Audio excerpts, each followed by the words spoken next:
Mic, আমি তার mic ঠিক করতে আসি না এদিকে, এই মাইক ঠিক করবো, ওই মাইক ঠিক করবো, ওদিকে পাইলট বলবে হুজুর চলে আসেন। জি বসুন, বসুন, মাশাআল্লাহ। সহিহ বুখারীর বর্ণনা, মান খাতালা মুআহাদান লাম ইয়ারাহ রাইহাতাল জান্নাহ ওয়া ইন্না রিহাহা লা ইউজাদু মিন মাসিরাতি 40 আমা, যে জান্নাতের ঘ্রাণ 40 বছর দূরের রাস্তা থেকেই পাওয়া যায়। সুবহানাল্লাহ পড়েন। প্রিয় ভাইরা, এখান থেকে জান্নাতে পৌঁছতে লাগবে 40 বছর। এত দূর, কত বছর? সবাই বলেন কত বছর? এখান থেকে জান্নাতে পৌঁছতে লাগবে 40 বছর। এত দূরে থাকতেই জান্নাতের ঘ্রাণ আপনার নাকে এসে ধাক্কা মারবে। বিষ্ণু বলেন, যে ব্যক্তি কোন সংখ্যালঘুকে হত্যা করে জান্নাতের ঘ্রাণ তো পাবেই, জান্নাতে তো ঢুকতে পারবেই না, জান্নাতের ঘ্রাণও তার নাকে লাগবে না। পড়েন নাউযুবিল্লাহ। তাহলে সংখ্যালঘুদের ব্যাপারে ইসলামে অধিকার দেয়া আছে না নাই? লালমনিরহাটের ভাইয়ের আওয়াজ করে বলেন, আমার সংখ্যালঘু হিন্দু ভাইদের রাইটস, অধিকার আমাদের ইসলামে প্রোটেক্টেড আছে না নাই? এখানেই শেষ না। বিষ্ণু ইসলাম আপনার অমুসলিম প্রতিবেশীর সাথে ভালো আচরণ করতে বলেছে। আমাদের হয় না এটা মুসলিম পাড়া, ওটা বৌদ্ধ পাড়া, হয় না?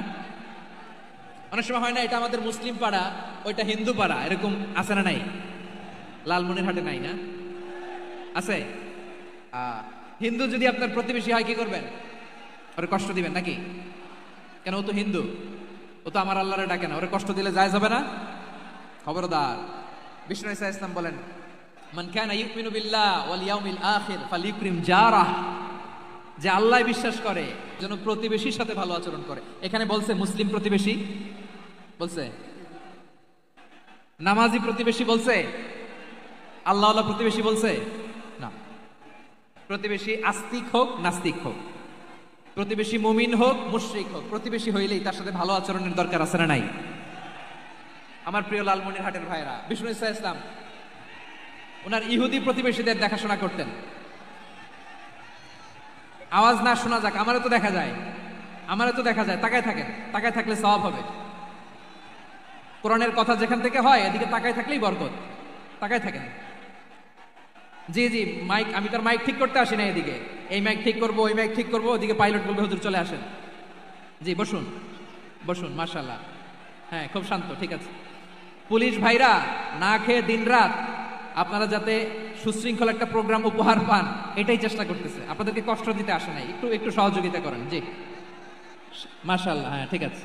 বিষ্ণু ইসলাম ওনার ইহুদি প্রতিবেশীর বাসায় যেতেন। কোন প্রতিবেশী? ইহুদি। আওয়াজ করে বলেন, কোন প্রতিবেশী? ইহুদি।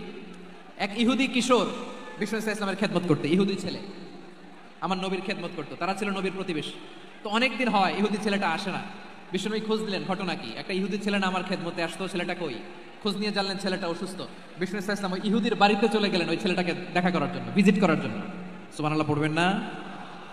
গেলেন, যে দেখে ইহুদি ছেলেটা মুমূর্ষ, জান জান যায় যায় ভাব, বিছানায় পড়ে আছে, তার বাবা দাঁড়ানো। বিশ্বনবী তার মাথার পাশে বসলেন, মাথায় হাত বুলিয়ে দিলেন, আর ছেলেটাকে বললেন আসলিম, হে ইহুদি ছেলে আসলিম, ইসলাম ধর্ম গ্রহণ করো। তো ছোট্ট ছেলে ভাবে আমরা ইহুদি, এখন ইসলাম ধর্ম গ্রহণ করলে আব্বা যদি বকা দেয়, ফানাযারা ইলা ওয়াজহি আবি, ছেলেটা তার বাবার চেহারার দিকে তাকালো, দেখি আব্বা কি কয়। আব্বা যদি বলে তাহলে ইসলাম ধর্ম গ্রহণ করবে।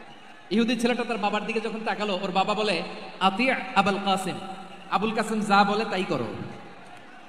তো বিষ্ণু ইসলামের বড় ছেলের নাম ছিল কাসিম।